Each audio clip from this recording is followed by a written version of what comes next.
Hello friends, जय Jagannath. Welcome to Swarna's food magic. आज मु आपण मानक सहित सिंपल गोटे डाल पालक रेसिपी शेयर करबी जहाँकि बिना प्याज रसुण बनैबा। तो आग को आसुवा जेकोसी पूजा पर्व में आपड़ जदि सिंपल किसी खाइबा बनैबा चाहते ताहले एई टाइप रो डाल पालक बनई पारे। तो आसतु रेसिपी स्टार्ट करनबा। तो प्रथम आम गोटे कढ़ाई गरम करनबा। कढ़ाई गोटे कप मुग डाली दबा। मुग डाली को 2 ରୁ 3 मिनिट पर्यंत लो फ्लेम रे भाजी नबा जमती टिके हल्का कलर आसीजिवो आ बहुत ही बढ़िया वासना आसीजिवो।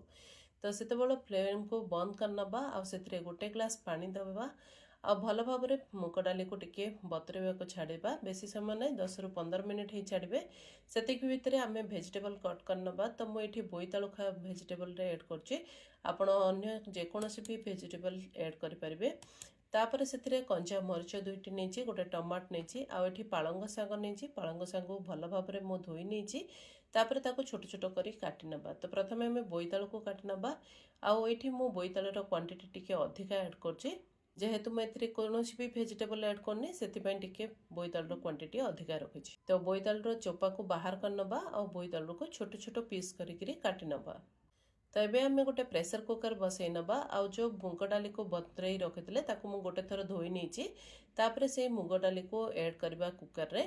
आ गोटे ग्लास पानी दबा। बेसी पानी दबानी नहले पानिया पानिया लगे बिल्कुल भी भल लगे। तापर से हाफ टी स्पून हलदी पाउडर ऐड करवा।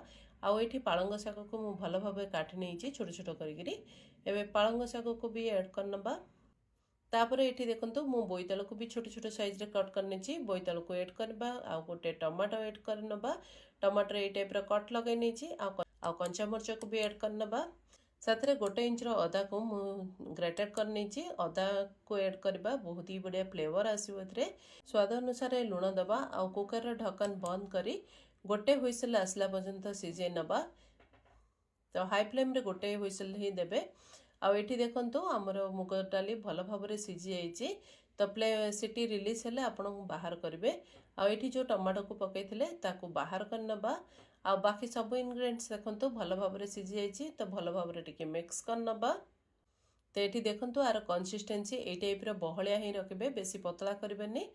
एबे आम तड़का ऐड करवा। आ तड़का गोटे पैन बसई नबा। 2 चम्मच घी देबा। देसी घी दबा बहुत ही बढ़िया फ्लेवर आसो। घी गरम हो सारे जीरा सोरष फुटे नबा।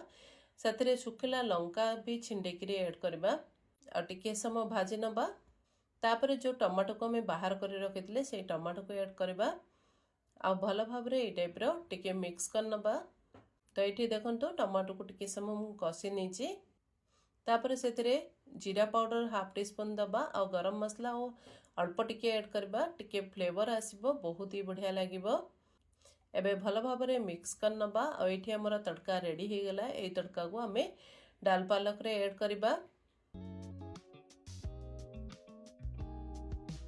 अल्प टिके पानी गरम पानी दे दीची जहाँ भी तड़का लगी ताको बाहर करनी आ भल भाव में मिक्स करनबा। आठी आमर देखो डाल पालक बहुत ही बढ़िया वासना होची, बहुत ही बढ़िया होती। एबे से फ्रेश धनिया पत्र ऐड करनबा। आ कुकर ढक्कन ये टाइप ऊपर ही रखी नबा। खाली टिके समय फुटेबा को छाड़िबा 1 ରୁ 2 मिनिट पर्यंत।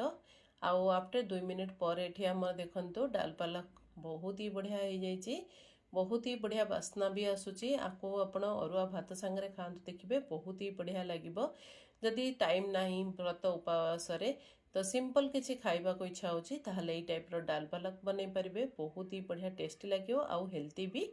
तो एबे आम फ्लेम को बंद करनबा। आपको गर्मा गर्म भात सांगरे सर्व करनबा।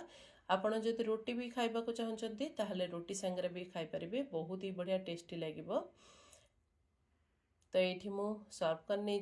तो आपण को जदि वीडियोटी भल लगी ताहले लाइक शेयर सब्सक्राइब करने को भूलिबेनी। फेसबुक रे देखुतिले फॉलो करनेबे।